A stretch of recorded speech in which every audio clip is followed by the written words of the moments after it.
As part of the coordinated response, we knew we needed to set up an advocacy project to tackle the problem of survivors who couldn't go into refuges or access support in other ways for a variety of reasons.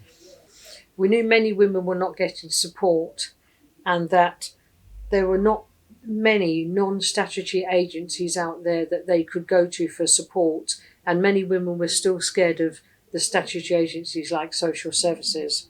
We looked for models of how we might tackle the criminal justice system, and we didn't have much luck with that. So we sat down and we did exercises we tracked the offender through the system and saw where he would drop out of the cracks. We tracked the victim through the system and saw where support was lacking and where the system would fail her. It was blindingly obvious quite quickly that though we had two good refuges in the borough that worked with their own ex-residents, there was nobody working with women who were living with violence.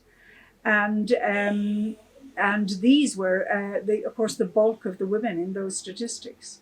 The numbers that came through the refuge were a very small number, and anyway came from outside the borough. So we weren't doing anything for the women of Fulham, as it was initially, who were living with violence. There were two organisations that were being formed. One was Standing Together, who was to be the coordinators, and the other was Advance, who were to work directly with with women survivors and to refer the male survivors to victim support.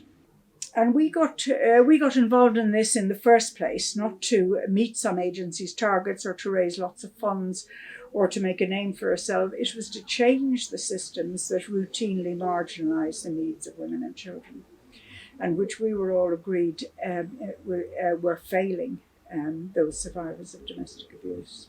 Advance is called Advance because it stands for advocacy and community education. Yeah. And that's why we wanted it to say that, because it was about not just about advocating for women, it was about changing the landscape out there, changing the systems, but changing people's minds and how they perceived survivors and perpetrators.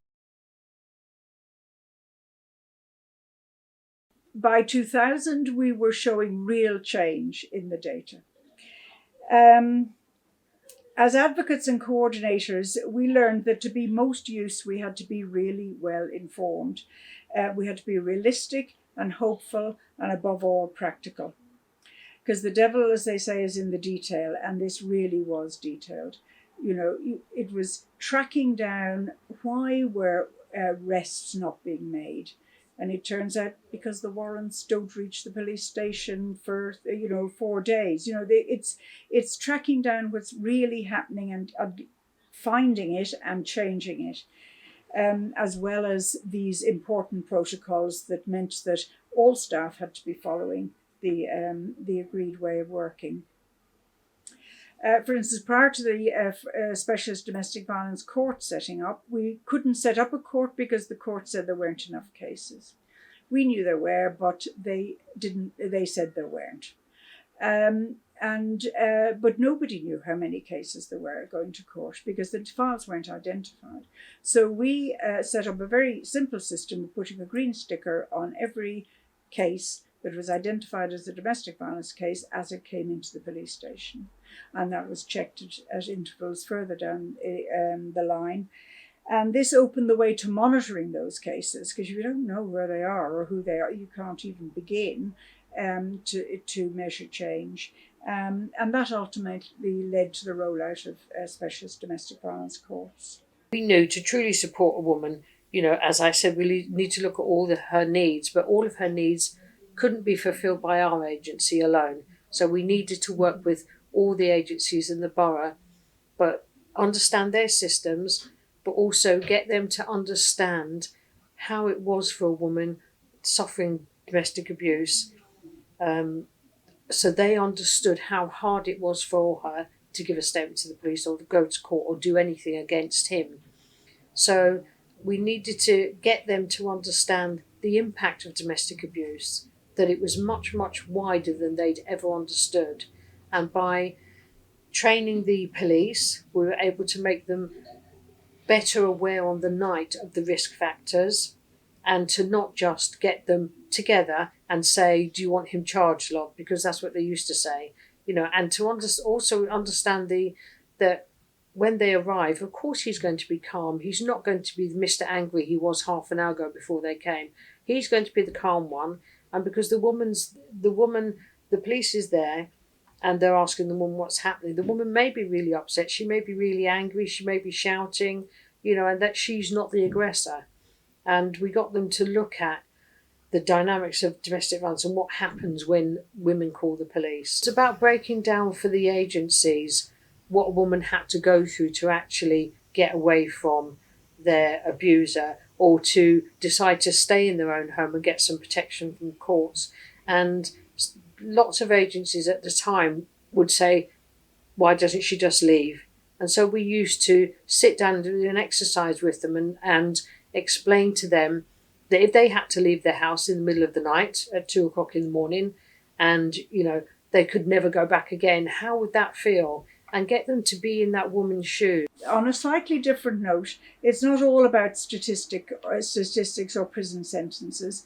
And we remembered to use and learned to use the power of women's stories. I don't just mean those full testimonials, which are always stunning, but not always that easy to work in on a day-to-day basis, but the day-to-day differences that are made to her, which the efforts of Advance enable. Advocates are in a unique position to gather these stories and share them with partners, because partners who are disappointed in court results themselves, it's important to them to know that things have changed for that woman for the good as well. So it's not about sharing her personal details, it's about the salient points. And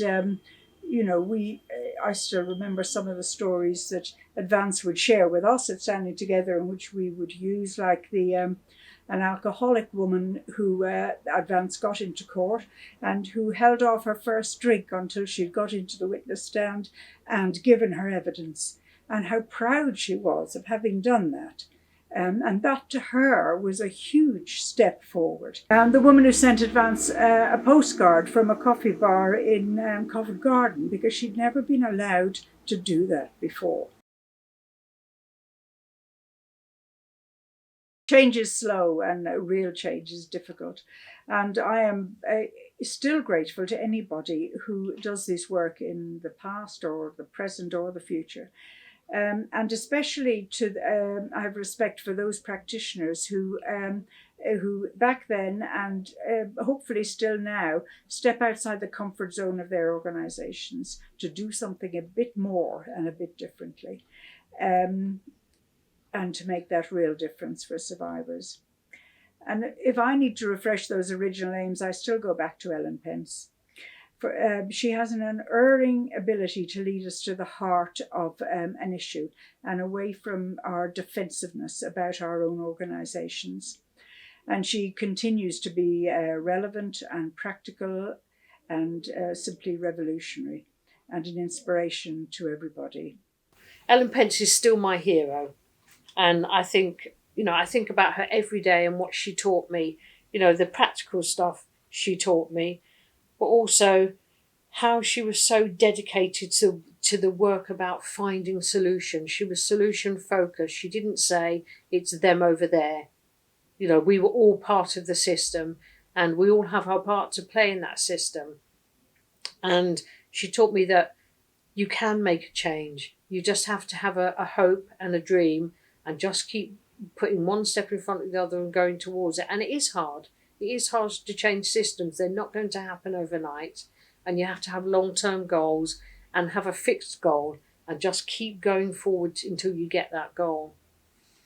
The other people that have inspired me is Audre Lorde, because she was one of the first people to talk about intersectionality. It wasn't called that then, but she, for me, she looked at who we are shaped how the world responded to us. And that taught me a lot about how we responded to survivors and how agencies responded to survivors, and how, as an advocate, it was our role to change their view of that woman and to change their response to that woman.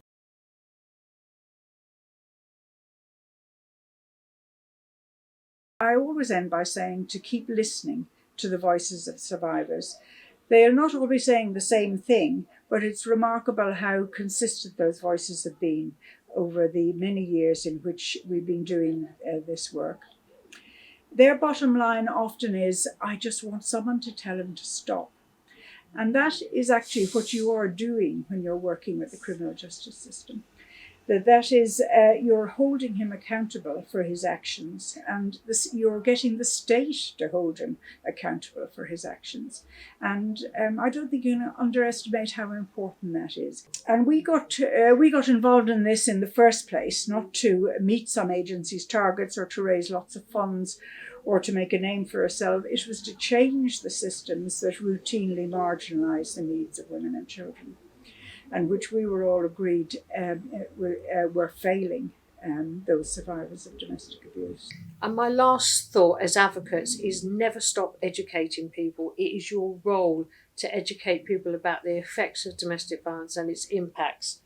And never be afraid to speak up and be the voice of our advocate, because that advocate may not be in the room at a Marek meeting, at a housing meeting, in court, with when there's a bail hearing. You are that voice of the survivor, and you as an advocate have to keep that voice alive and keep what they want at the forefront of everybody's minds.